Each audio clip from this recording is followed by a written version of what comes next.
We are taking a look at cabinet secretaries giving the milestones that they have achieved 3 years on into the Jubilee government. We'll now be joined by Abi Agina to give us the latest of the ongoings at the KICC.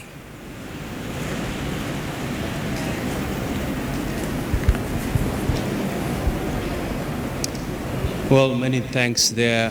As you know, we've been here at KICC for the last actually beginning last week to today, where the Jubilee administration has been giving their scorecard in terms of how they have performed as regarding this particular time in office. And I'm now joined by the Cabinet Secretary in charge of water and irrigation, Eugene Wamalwa. Thank you for joining us on KTN News Desk. Perhaps you've been in this ministry for the last close to 2 years now, and one of the key pledges that the Jubilee administration did promise Kenyans is to improve agricultural production as well as take up the level of irrigation schemes put up in the country. How would you judge your performance in your ministry? I think so far, I must say there's a lot of progress, and every step we have taken is towards achieving water and food security for this great country. And when it comes to water, we have done quite a bit in terms of major projects, dams, sanitation projects in our towns. Mm-hmm. And where we stand right now, as we go into the election next year, we had 60% access in terms of national coverage. Mm-hmm. We are also, when looking at the sewerage system, we are still below target. We are at about 25%. But with the major developments coming, we intend to increase that to 40%. Okay.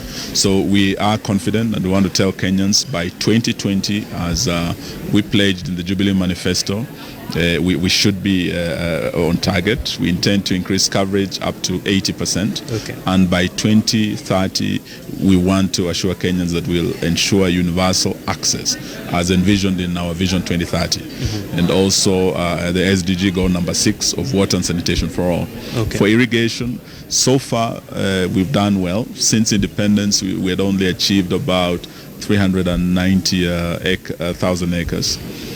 Against a national potential of over 3 million acres. Yes. So what we've done is basically less than 15% of our national potential. Mm-hmm. But with what we've put in place in Galana, with what we're doing in Turkana, with Napu Aquifer, we've already started irrigation there.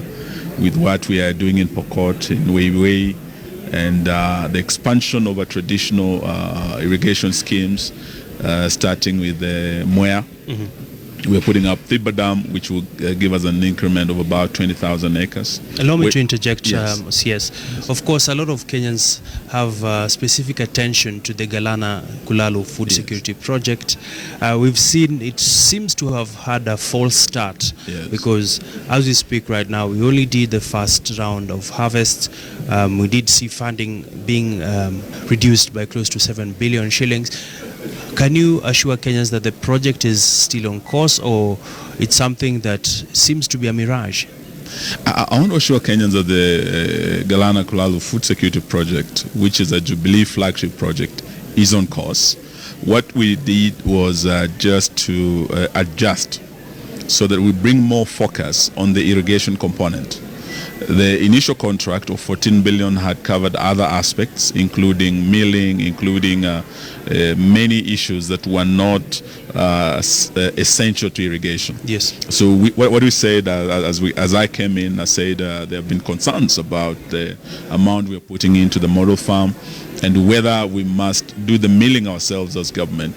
And my position was that it's not the business of government to do business.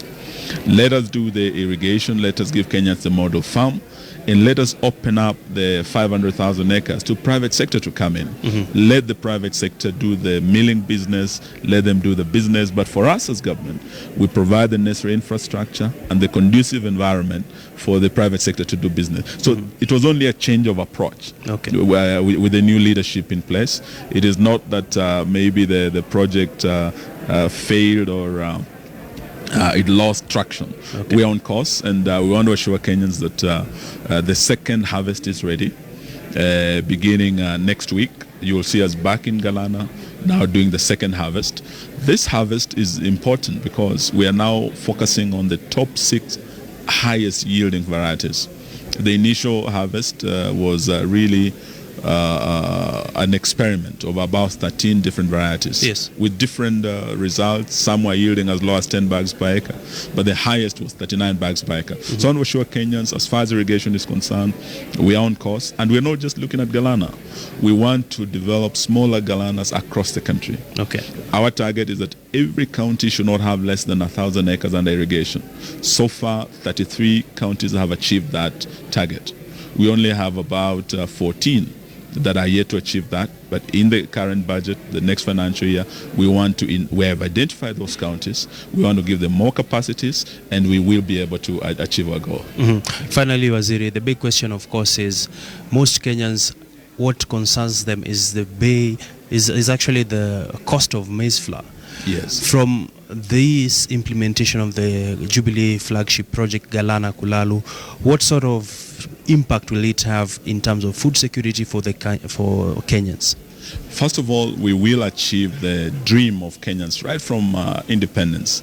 We did not look at just Kenya being free from the colonial yoke. Mm-hmm. We looked at Kenya being free from hunger and poverty. Yes. Now, that can only be achieved when we have a paradigm shift from rain-fed agriculture that we've done for the last 50 years to irrigated agriculture. That's why the Jubilee government has put more focus on irrigation, more resources towards irrigation, and we are getting there. We should be able to achieve that, and I have no doubt the minute we expand Mwea by 20,000 acres, the minute we expand Ahero, West Kano, Bunyala, Pekera, once we do the Radat Dam, we will not need to import rice from Pakistan. We can produce enough rice in Kenya. Okay. Once we complete Galana, we have a 10 million deficit.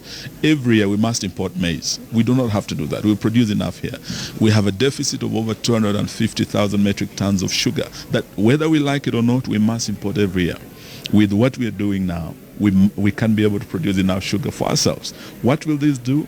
It will bring the cost of essential commodities like unga down. Mm-hmm. It will it will bring down inflation, and generally it will make Kenya a food secure country, a water secure country, and we cannot continue being on the list of food insecure nations of the world when we have the potential, the capacity to actually remove Kenya from that list. So that's what we are doing, and at this celebration of Jubilee at 3, I can look Kenyans in the eye and tell them the Jubilee government is determined to make this country free from hunger, to make this country food secure and water secure.